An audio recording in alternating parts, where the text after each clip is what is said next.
Hello students, मैं निखिल आप सभी का नीट प्रेप जेईई के इस ऑफिशियल यूट्यूब चैनल पे बहुत बहुत स्वागत करता हूं। स्टूडेंट्स, अगर आप एक नीट एस्पिरेंट हैं तो आपके लिए ये वीडियो बहुत ही बेनिफिशियल होने वाला है।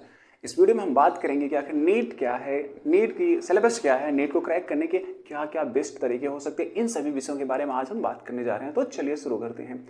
स्टूडेंट्स, नीट एक नेशनल लेवल का प्री मेडिकल टेस्ट होता है जिसका पूरा नाम national eligibility cum entrance test होता है। इस एंट्रेंस टेस्ट को क्रैक करने के बाद आपको एमबीबीएस, बीडीएस, बीएमएस, बीएचएमएस इत्यादि जैसे मेडिकल कॉलेज में सीट मिलती है जिसमें आप एडमिशन लेके अपनी मेडिकल की पढ़ाई कंप्लीट कर सकते हैं। अब हम बात करते हैं कि ये जो नीट का एग्जाम होता है इसे कराता कौन है, कौन सी एजेंसी है जो इसको कराती है। नीट का जो एग्जाम होता है वो एनटीए कराती है, एनटीए एजेंसी यानी नेशनल टेस्टिंग एजेंसी कराती है। अब हम बात करते हैं कि नीट का एग्जाम क्वालिफाई करने के लिए आपके पास एलिजिबिलिटी क्या होनी चाहिए। सबसे पहली बात कि आपकी जो उम्र होनी चाहिए वो मिनिमम 17 साल होनी चाहिए। अगर आप 17 साल से पहले की आपकी उम्र है तो आप नीट का एग्जाम नहीं दे सकते। दूसरी बात, आप 12th में क्लास 12 को जो है बायोलॉजी ग्रुप से पास किए हों, यानी अगर आप क्लास 12th में अगर मैथ लिए हैं तो आप नीट का एग्जाम नहीं भर सकते या एग्जाम नहीं दे सकते। तीसरी बात कि आपका बायो ग्रुप में 50% आना बहुत ही अनिवार्य है, यानी अगर आपका क्लास 12th में 50% नहीं है, 50% से कम है तो आप नीट का एग्जाम नहीं दे सकते। इसमें आपको 4 सब्जेक्ट पढ़ने पड़ते हैं, फिजिक्स, केमिस्ट्री, बायो में जूलॉजी और बॉटनी, यानी ये चारों सब्जेक्ट ही आपके नीट का सिलेबस हैं। अब बात करते हैं क्वेश्चन पेपर की, तो इसके पूरे 2020 से पहले यानी जब नई शिक्षा नीति लागू नहीं हुई थी तो उसके पहले 180 क्वेश्चन होते थे।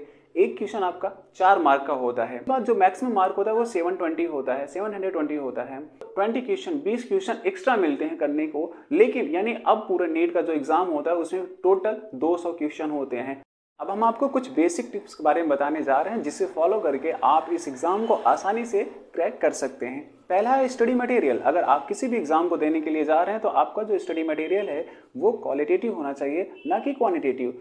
नीट के एग्जाम को क्रैक करने के लिए आप एनसीईआरटी को अच्छे से फॉलो करिए, आपका एग्जाम क्लियर हो जाएगा। दूसरा है टाइम मैनेजमेंट। अगर आपका टाइम मैनेजमेंट बेहतर है तो आप इस एग्जाम को आसानी से क्रैक कर सकते हैं। तीसरा है क्लियर कॉन्सेप्ट। अगर आप हैं तो आपका जो कॉन्सेप्ट है वो 100% क्लियर होना चाहिए, यानी कि इसमें आपका बेसिक जो है स्ट्रांग होना चाहिए। चौथा बात है कि आप मॉक टेस्ट, यानी अगर आपको इस एग्जाम को आसानी से क्वालिफाई करना है तो आपको हर हफ्ते एक मॉक टेस्ट देना चाहिए। चौथी बात है प्रैक्टिस। अगर आप किसी भी एग्जाम को क्रैक करने के लिए जा रहे हैं और उसमें प्रैक्टिस नहीं कर रहे हैं तो आप इस एग्जाम को क्रैक बिल्कुल नहीं कर सकते। सिर्फ थियरी दम पर आप किसी भी एग्जाम को क्वालिफाई नहीं कर सकते। उसके लिए प्रैक्टिस का होना, जो न्यूमेरिकल्स होते हैं उसके प्रैक्टिस होना बहुत ही जरूरी होता है।